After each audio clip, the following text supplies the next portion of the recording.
Hi, this is Heather Mansy with Women Who Rise, the success podcast for ambitious women. Today, my special guest is Jen Dillard, co-founder of the Brick by Brick Collective and Work with Groundwork. So stay tuned.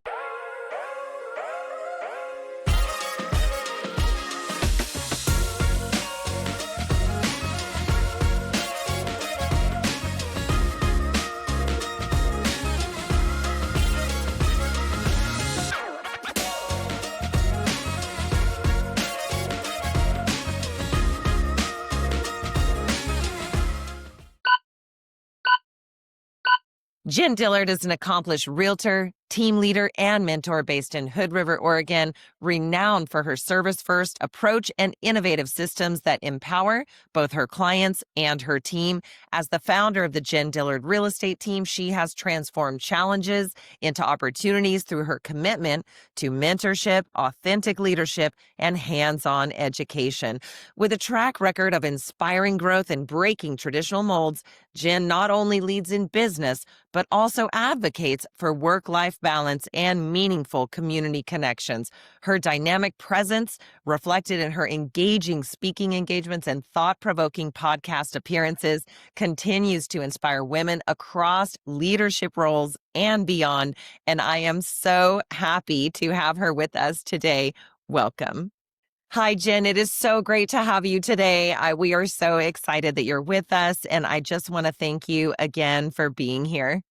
Yeah, thank you so much for having me, Heather. You're welcome.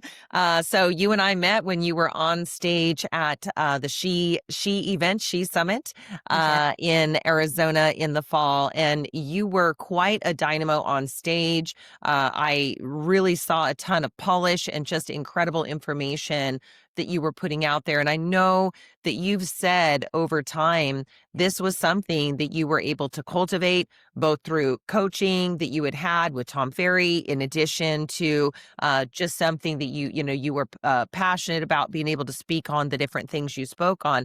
So what kind of led you to that moment of being on stage? And I want to kind of go back. When you were younger, would you have foreseen that you would be speaking on a stage of thousands of women, frequently? How did that happen? Never in a million years would I have thought that I would be speaking on a stage in front of anybody.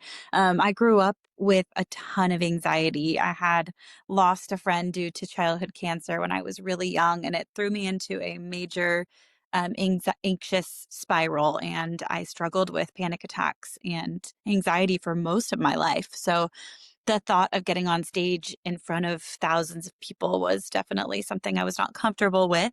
But over the course of the last, I would say, 5 or 6 years, I was asked to speak at several different events, and just by continuing to push myself to get out there and to get on the stage and push my fears aside, I was able to gain that confidence to remember that it's not about me, and it's about the value and the value that I'm bringing, and helping, if I can help other women or other agents to be able to have more work-life balance or be able to build and scale their careers, then it's worth it. I love that. And really what we're trying to do here, obviously with the podcast, is, give people a window into what it looks like, people and women in particular, what it looks like to be a business owner, a business leader, Yeah. maybe climbing the corporate ladder, and whatever that is that allows a person to see something, some nugget of the wisdom that helps them, or maybe sees themselves in you or any other guest. My Yeah. hope is that they're going to get that value out of that. What what was your first job or earliest career memory, just overall, and maybe how did that experience shape your mindset as a business owner today? I really started in, other than babysitting, my first real career moves were in sales. So I've always been in retail or some sort of sales role, and I I think that the reason that fits so well for my personality type is I just love people, and I love working with all different types of people at all different ages, and I really enjoyed enjoyed that. So I wanted to find a career where I was able to work with people. I love Mm. that. Yeah, and we do find that's pretty consistent with people who become mentors or teachers in some way. And I think it kind of goes back to, like you said, there was fear on stage. You couldn't have imagined as a younger person with anxiety that this would be your reality one day. And what I've learned from other teachers is that it's the strong between the two desires or the two conditions, the stronger the desire is to help or mentor or teach something to others, if that can overcome the anxiety of being that moment on that stage, then that's what kind of allows you to be up there. You mentioned that you didn't always plan to be a public speaker or leader for that matter. Was there a defining moment maybe when you realized you were meant to build something bigger than yourself? Yeah, I think that there was a series of events. I think, I had been asked to speak and do a very small, like a breakout session at an event, and I was terrified, and I messed up, I'm sure, but just got up there and shared my story and shared what was working for me. And the response was so great. And so many people told me how much it helped them. And I think that feeling of being able to serve and people having that response was what drove me to continue. And the more I got up there and the more that I didn't die when I was up there, the more comfortable I got to continue. That is well taken. And, I really love this because I've already spoken with a number of amazing people, and it's just, you just don't always hear that level of accessibility. I didn't die when I was on stage, because not everyone has that extreme, kind of extreme or that level, in any case, of fear. And yet I've certainly been struck by it. I used to do some performing, and that, people would say, how would you do that? And every time I get on stage, I think, what kind of a lunatic would make me do such a thing? And then I realized that was me that planned the whole thing. So it's wonderful that you say that, because I really do think there is an idea that we just arrive, or that you've just arrived here fully formed as this business owner and entrepreneur, and just, incredibly knowledgeable, put together person who can speak in front of a camera or even one on one to a person, and be able to access some level of calm and power. I wanted to ask you, you've mentioned, that there during that breakout session, you were encouraged, and you've basically grown a high performing real estate team and even launched your own staging company. So you've been able to kind of do some ancillary things to add to what it is you do now. And I would love to also, of course, talk about your other two businesses. What do you think was one of the business biggest challenges during that growth, and how did you push through it? I think probably the biggest challenge has just been, finding the right people, because I think that in order to have a business that scales, you need to be able to kind of build your success squad, like the people and the systems that are needed in order to be able to scale. Because if you take everything on yourself, which I did for so long, and, I didn't want anybody to mess up what I've built, or I didn't want to delegate because I was afraid that nobody could do it like me, or and that's just that fear mindset, and it really held me back. And if you're in scarcity, and so once I was able to really get comfortable with, not even get comfortable, but just push myself to delegate and to find the right people and systems in order to support my businesses, then that's when things really took off. That's great. I loved what you said. Two things in particular: your success squad. I think that that's just so well stated, because it really means that those people are working together with you and allowing both them and you and the whole business enterprise to thrive and to be more successful. And squad, basically, like the concept that they're doing it together, that this is an ensemble act. And I really do like how you've identified that the DIY concept, because we deal with this a lot with our buyers and sellers as Mhm. well, is basically it's a fear and scarcity mindset. It could be a sense of insecurity as well, and which is obviously a form of fear, but that really can hold you back. Can we talk a little bit about leverage and ways in which you have been able to leverage either, coaches or other vendors? And I know you talked about getting the right people working for you to be able to go forward. What partnerships or leverage methodologies do you think that you put in place to find success? Yeah, I used to think that you had to hire everybody in-house. Like you had to have, a director of operations and marketing manager and this person and that person. And as a small business owner, that's not sustainable. It's those are very expensive roles to have Yeah, in-house as a small business. And so true. so, yeah. And so I found that I had all those people and I was paying big salaries, but what was happening was my profit margin was shrinking and shrinking and shrinking. And we worked too hard to have not make any money. Um, so once Yes, and I this is the case with so many business owners is that, when you are especially in the period of scaling, you may not be seeing a profit. And I think that's another kind of misnomer in the industry or in any 100%. industry, which is that entrepreneur, they must have it all. When I often will say they've got all the big bills. Yeah, yeah. And So I please. did, Heather, like, I did have all the big bills, and I was Yeah. strapped, and I was like, "Why isn't this working?" But what I realized was that I didn't need all of those people in-house. I do have a director of growth who is in-house, but aside from that, everybody's outsourced. And it's been such a game changer for me and the team to be able to utilize more of a fractional model of our services so that we're paying for what we use and not just paying, so when the market's going, things are going well and our business is up, we utilize more services. And when it's maybe not so strong and we're not having as great of a month or a year, then we can scale back. So it's really flexible.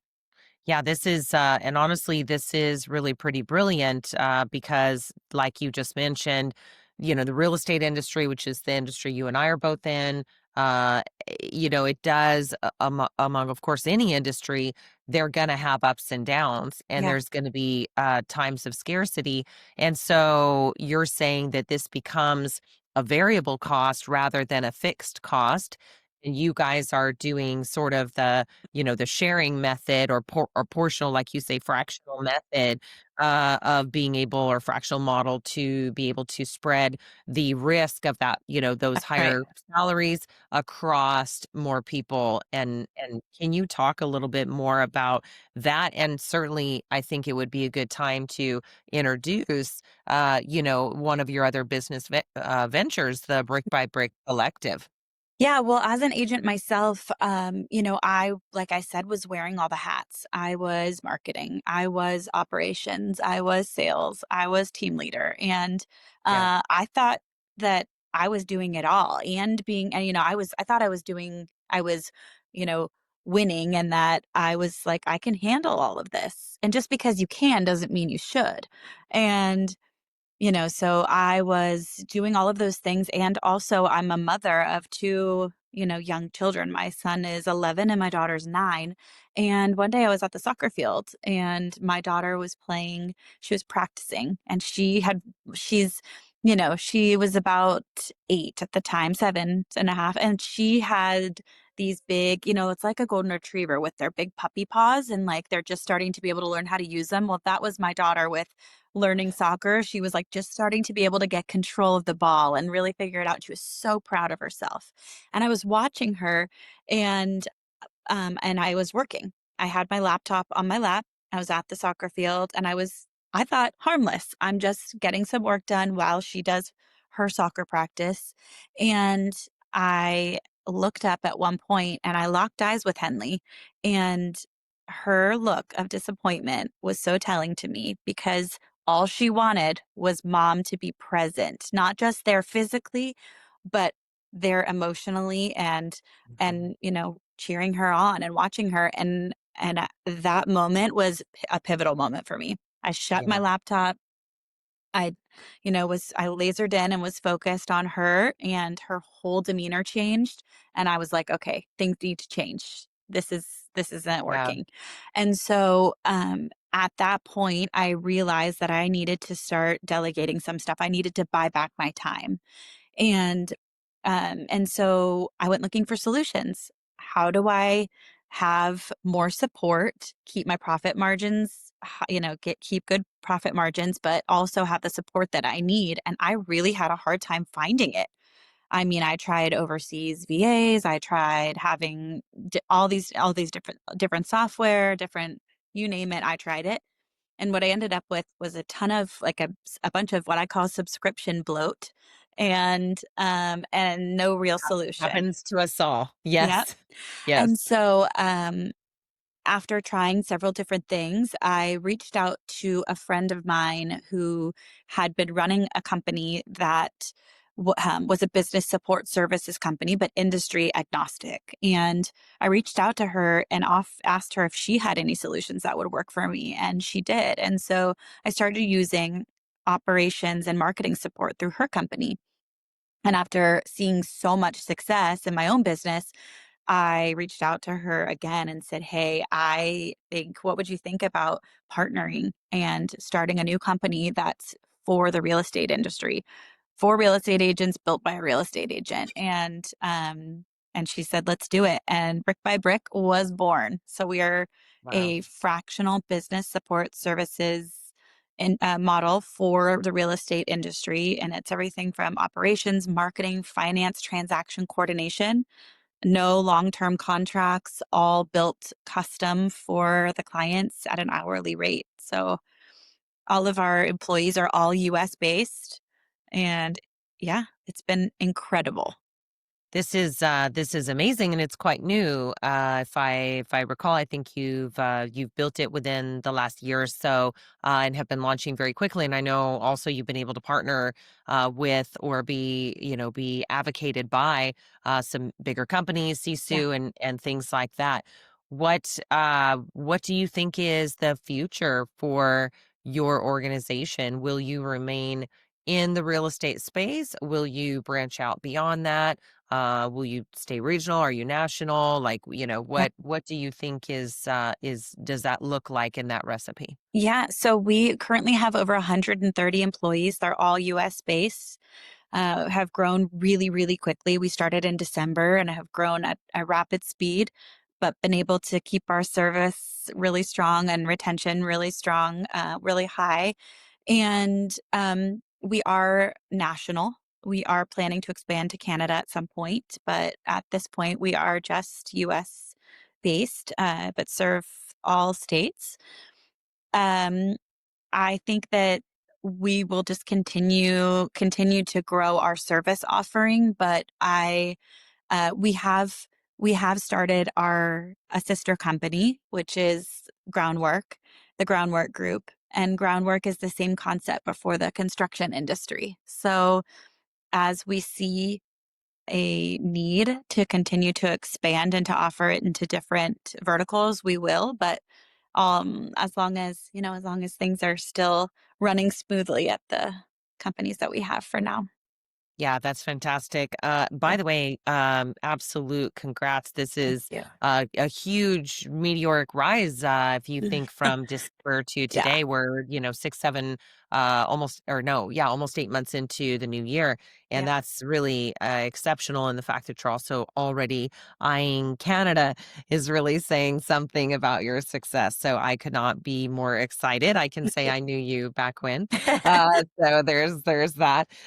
So I wanted to kind of change gears a little bit because what you're up to is extraordinary. That may or may not be on level with, what another person is up to.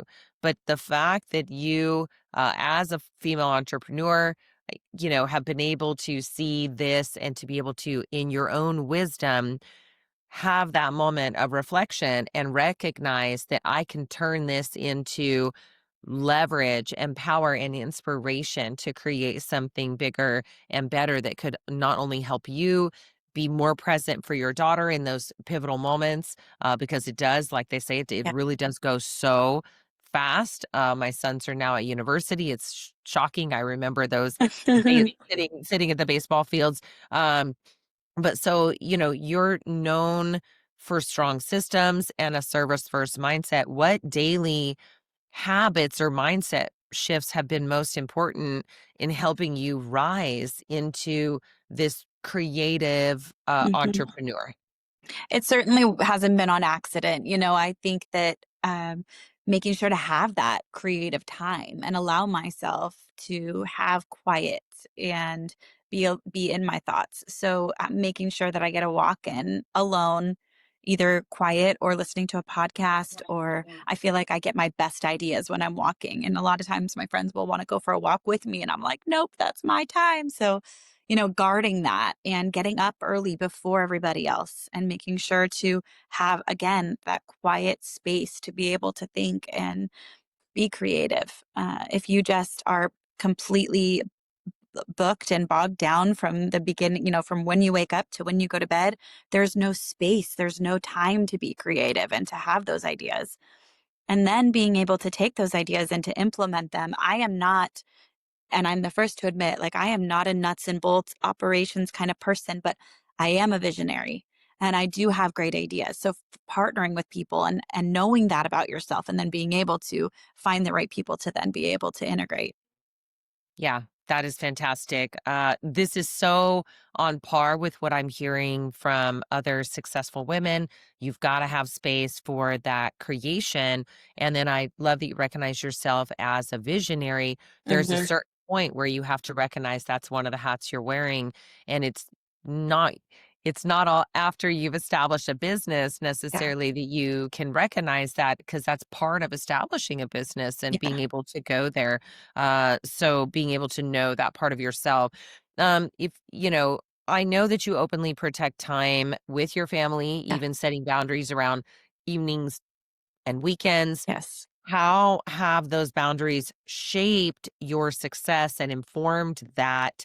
Because you're rapidly expanding right now, Hmm. rather than limit it. What has your thinking around boundaries and what you've been able to do to resculpt your life? Because this all started from a commitment to your kids, and like you said, at I think you said 11 and 9, they are Hmm. still quite young and Yeah. and in the household. Yeah. Yeah.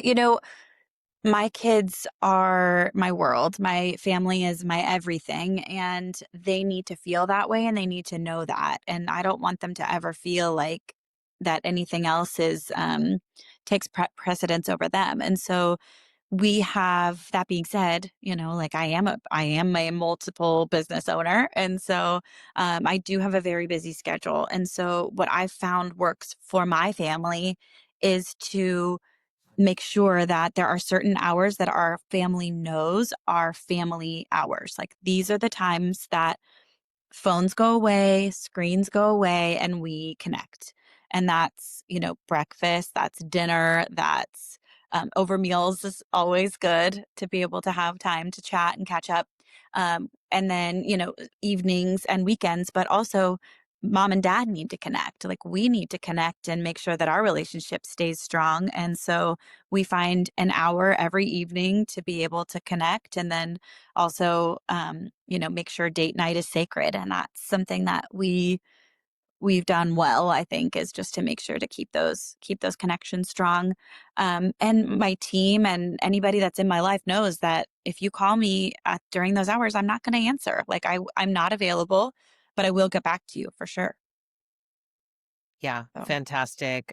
Really, boundaries are boundaries. If you expect other people to respect them, you've got to be diligent yourself about respecting those things once you set them. And it's very informing to me that you were able to kind of rattle all that off. yeah. You can tell this is. I know you said you're not necessarily a tried and true systems, all the No. time. And I know you love people. You can think, oh, you're a creative, you're a visionary, you're a people person, but actually that doesn't come without structure. And you just explained very clearly how Mhm. structure in your personal life has given you the ability to bring back your family focus. And Mhm. then, yes, being firm, because I can imagine it can be quite hard for any entrepreneur. And you're no different in terms of Mhm. something important comes up, you would want to respond, but that's self diligence to Yeah, go.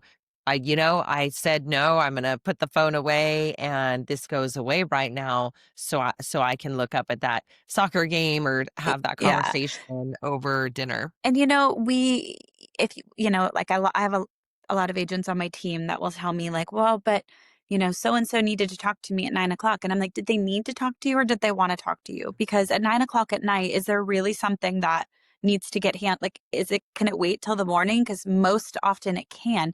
And by answering and by showing them that you're available, you teach people how to treat you. Mhm. And you teach people that that's okay, and it's not okay. You have to have time for yourself, for your family, and for the people that you care about. Otherwise, your relationships will suffer.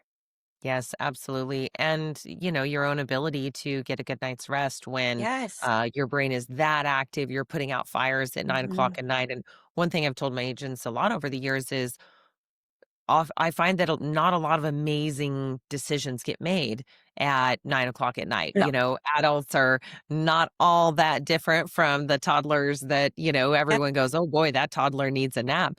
Well, adults need our sleep. And at a Yes. certain time of the day, we're not necessarily putting our best decision making power today. That's why I really appreciated what you said about those quiet mornings. And I'm not surprised Mhm. it's so consistent among so many of the other entrepreneurs I've Yep. interviewed on this program, because the after that great night of sleep or whatever, we are fresh, and it's Yeah. really, we're not bogged down by the day's stressors yet. Our emotions are in check, and we can actually be that visionary and make, Yeah. those are really when the inspiration strikes, and I think the answers come. Yeah. Yeah, I think Yeah. it's boundaries around time, but it's also like taking care of like if I'm not drinking the right amount of water, if I'm not eating healthy, if I'm not getting exercise, like I don't show up like I need to. And my mind's not clear.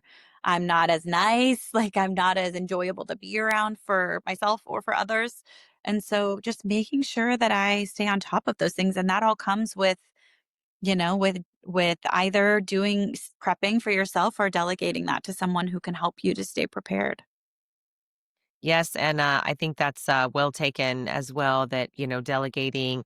I've said before, if it's not on your schedule, it may not get done. But we forget to put things like exercise on our schedule or Yeah, that's date something nobody night. can do for you. Movie night with the kids, there you go, you Yeah, can't delegate that, unfortunately. can't delegate date night, fortunately as well, Yeah. um, so in your experience, Jen, what's one thing that people often get wrong about women in leadership, especially when we lead both boldly and with heart? What do you think is, maybe a misconception about women in positions of leadership? I think that one thing that I've heard so often is that people think that I'm gonna be intimidating or they're intimidated by me. Mhm. And, um when with my friends laugh because I'm probably the most goofy and, s just real person, but I am very strong, and I have I think that I it's important to me to carry myself professionally, so I don't always show up that way on social media, or, I can still be silly on social media, but I really wanna be professional as well, and so, I've heard that a lot, that, like, people are intimidated by you and are intimidated by women in power, or women who are in executive roles and things like that. And I just because someone is strong and powerful and capable doesn't mean that they're intimidating or that they're not going to be a kind person. Yeah, I think that's great and very well taken.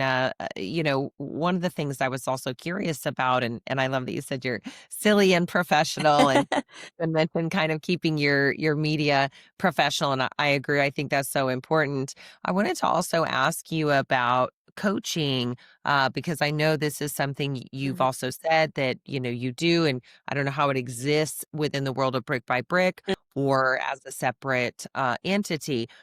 But I do know, you have also had the experience of being coached. Mhm. What would you say regarding how that has helped you?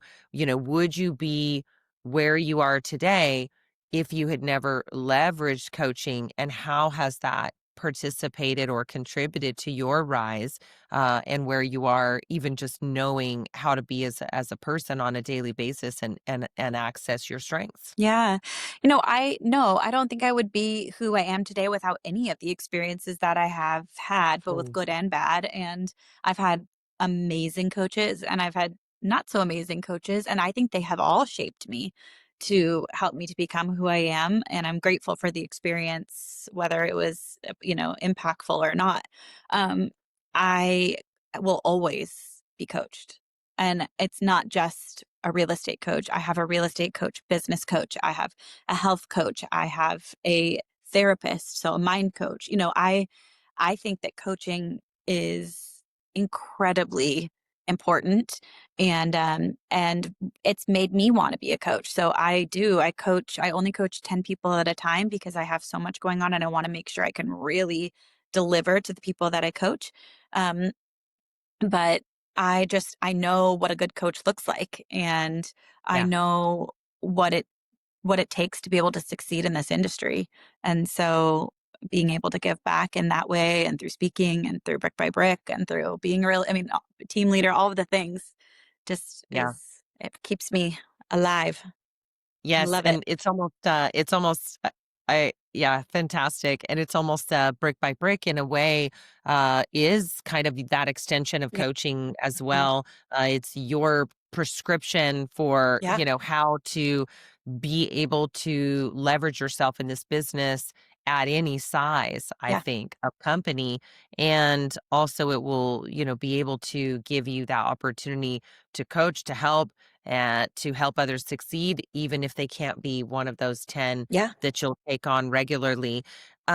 So what advice would you give to women, especially moms? Because we've Mhm. also talked a little bit about what your own journey is Mhm. and has been as a mom, who feel like leadership and entrepreneurship might require sacrificing too much of themselves. I think I'd be lying if I said that you're not going to have to sacrifice some of yourself in order to become an entrepreneur, but it doesn't have to stay that way. So I Mhm. think that, in the beginning, I had to. If I wanted to build something, I couldn't have just delegated everything off of my plate in the very beginning, because it was my vision. It was, that became JDRE or brick by brick um but I think that once you really know what the vision is, I think you can delegate and you can find support to be able to buy back your time and get back to being yourself. There have been so many times where I felt lost. I felt like I don't even know Mhm. who I am. And it took having to do some major soul searching to really figure out who I am and what makes me happy and what fills my bucket so Mhm. that I can then pour into other people. And Yeah.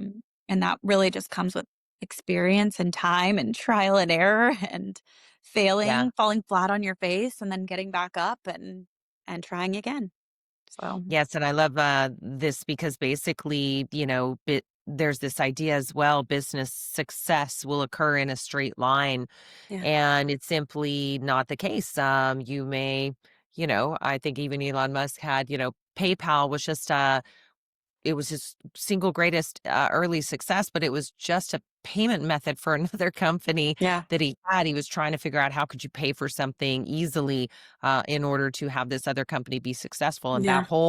that one little tool became the thing that actually provided a lot of his early success, Yeah. and then from there, it's history. But, this idea also that smaller businesses, you put a vision out there and you just go for it, and that there's not going to be some change along the way, and exactly to your point, that there are days you're just not going to know, what to do next. Yeah.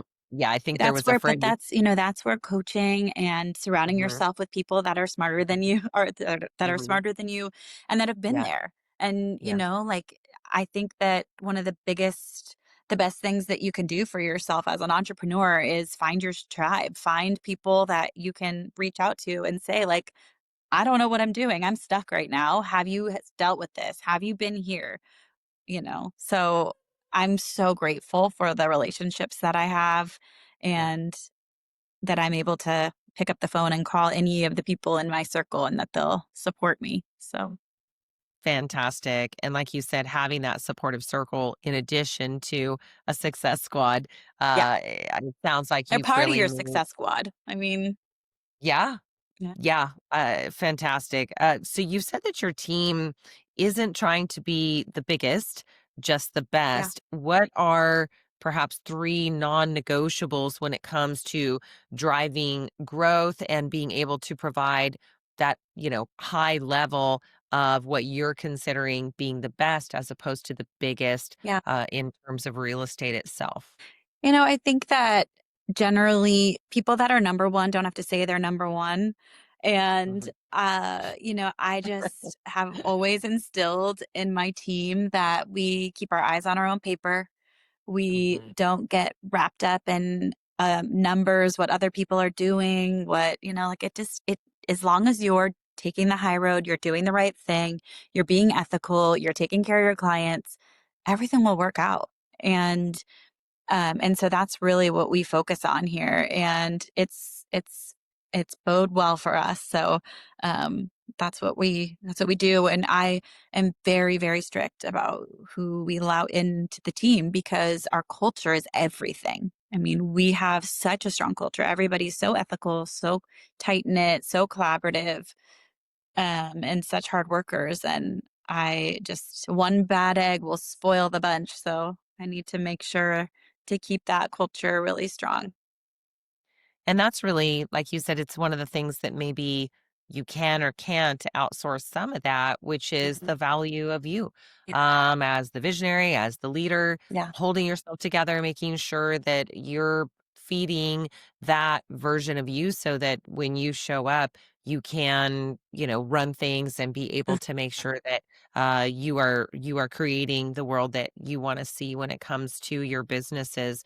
Um, uh, so you've built something extraordinary in a small market with national reach. We kind of talked about what's next for you. Do you see creating any other businesses, or is it a matter of just kind of fine tuning? Obviously, you're going, pretty big right now, uh. and you definitely have some stuff going on. And then I would say, how can people reach out to you? How where can they find more wisdom that is Jen Dillard? Yeah, I don't have any plans to start any new businesses right now. I think we're pretty busy and I'm good with where we're at. I just continuing to serve the clients that we have right now and make sure that I have the time and energy to be able to pour into my family and take trips and live life. So um that's where I am right now, and yeah, if anybody wants to connect, I respond to my own Instagram, so it's just at Jen Dillard, and you can find me there and reach out, and I would love to connect. Fantastic. I Yeah. love it. Well, folks, that's it for today's podcast. Thank you so much for joining us on Women Who Rise, the success podcast for ambitious women. We'll see you next time.